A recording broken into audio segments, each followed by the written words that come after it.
ସାଙ୍ଗମାନେ ମାଧିଆ କାକା ଡମ୍ବରୁ କାକା କଥା ହଉଥିଲେ। ଜଙ୍ଗଲରୁ ହାତୀ ହରିଣ ଶିକାର କରି ବାହାରକୁ ପଠେଇଲେ କାଳେ ଭଲ ଟଙ୍କା ମିଳିବ। ଆଚ୍ଛା ମାଧିଆ ମାମୁଁ ଡମ୍ବୁରୁ ମାମୁଁ ଶେଷକୁ ଏତେ ତଳକୁ ଖସିଗଲେ। ଆରେ ତାଙ୍କୁ ଅଟକେଇବାକୁ ପଡିବ ରେ। ହଇଲେ ତାଙ୍କୁ କେମିତି ଅଟକେଇବା ଗଲେ? ହଁ ସମସ୍ତେ ଆମେ ତାଙ୍କୁ ଫଲୋ କରିବା, ତାଙ୍କ ପଛେ ପଛେ ଯିବା, ବୁଝିଲ? ଦେଖିବା ସେ କୁଆଡେ ଯାଉଛନ୍ତି, ତାପରେ ତାଙ୍କୁ ଧରିବା। ଆଉ କଣ ବୁଝିଲେ ତ? ଆରେ ହଁ ରେ ନଟିଆ, ତୁ ଯେମିତି କହିବୁ ଆଉ ସେମିତି ହବ। ଅପରେସନ ଜଙ୍ଗଲ ଆରମ୍ଭ ହେଇଯାଉ। ଶୁଣ ନଟିଆ, ଦେଖିକି କାମ କରିବ। ପିଙ୍କିରେ ମୋର ଗାଁ ବାଲାଙ୍କୁ ନେଇ ଠିକ ସମୟରେ ଯାଇ ପହଞ୍ଚିବୁ। All the best. ହଁ ପୂଜା, ଥ୍ୟାଙ୍କ ୟୁ। ସାଙ୍ଗମାନେ ଫଲୋ ମି। ଆରେ ମାଧିଆ ଭଲ ଭାବରେ ଦେଖେ, ଯଦି ଆମକୁ କିଏ ଲୁଚିକି ଦେଖୁଥିବ ତାହେଲେ ସବୁ ସରିଯିବ। ନାଇଁ ମୋ ତମର ଭାଇ, ତମେ ଏମିତି ଛାନିଆ କାହିଁକି ହଉଛ?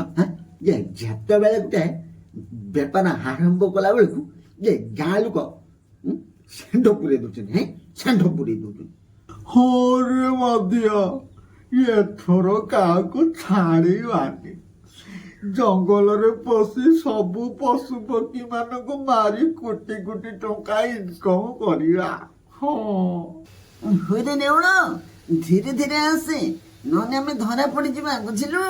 ହଇଲେ ଥବଲ ନେଉଲ ଏ ବାଦିଲା ନୀତି ଗଲାନି।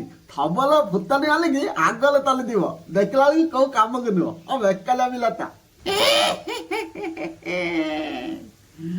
କୁଆଡେ ସବୁ ଆସିଛ? ଦୀର୍ଘ 50 ବର୍ଷ ହେଲା ମୁଁ ଜଙ୍ଗଲ ଜଗିଛି।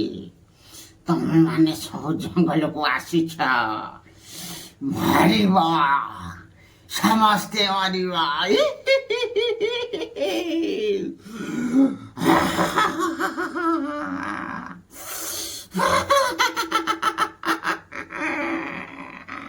ବୁରୁ ଭାଇ, ଜଙ୍ଗଲରେ ଭୂତ ଅଛି ବୋଲି ମତେ କହିନଥିଲୁ କାହିଁକି? ମୁଁ କଣ ଜାଣିଥିଲି ଜଙ୍ଗଲରେ ଭୂତ ଅଛି ବୋଲି?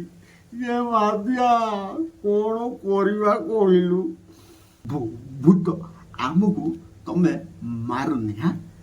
50 ଲକ୍ଷରୁ ଆମେ ତମକୁ 25 ଲକ୍ଷ ଦବୁ।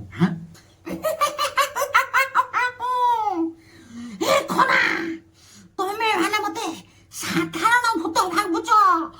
ନାଇଁ, ମୁଁ ସାଧାରଣ ଭୂତ ନୁହେଁ, ମୁଁ ବ୍ରହ୍ମରାକ୍ଷସ।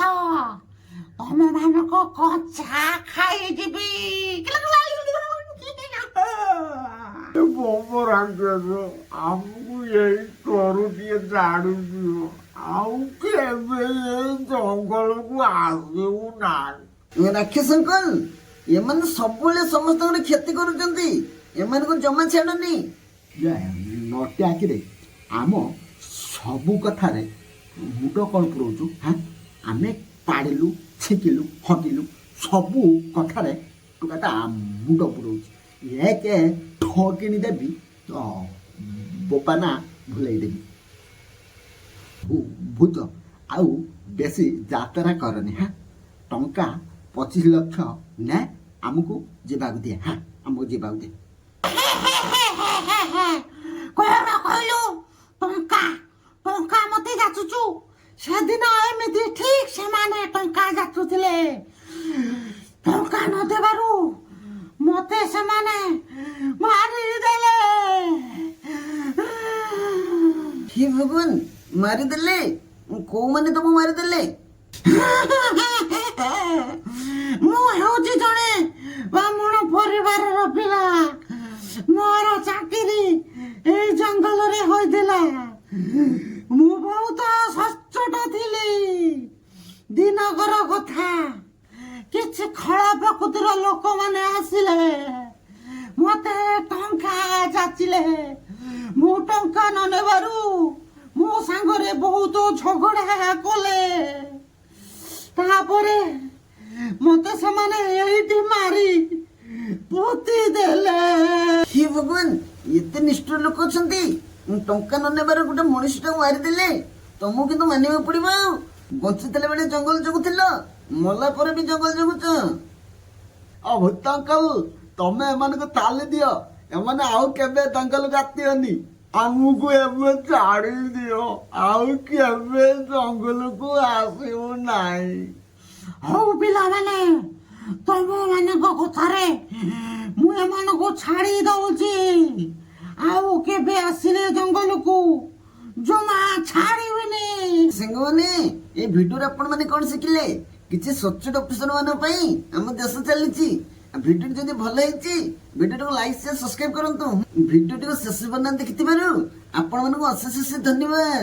ଜୟ ଜଗନ୍ନାଥ।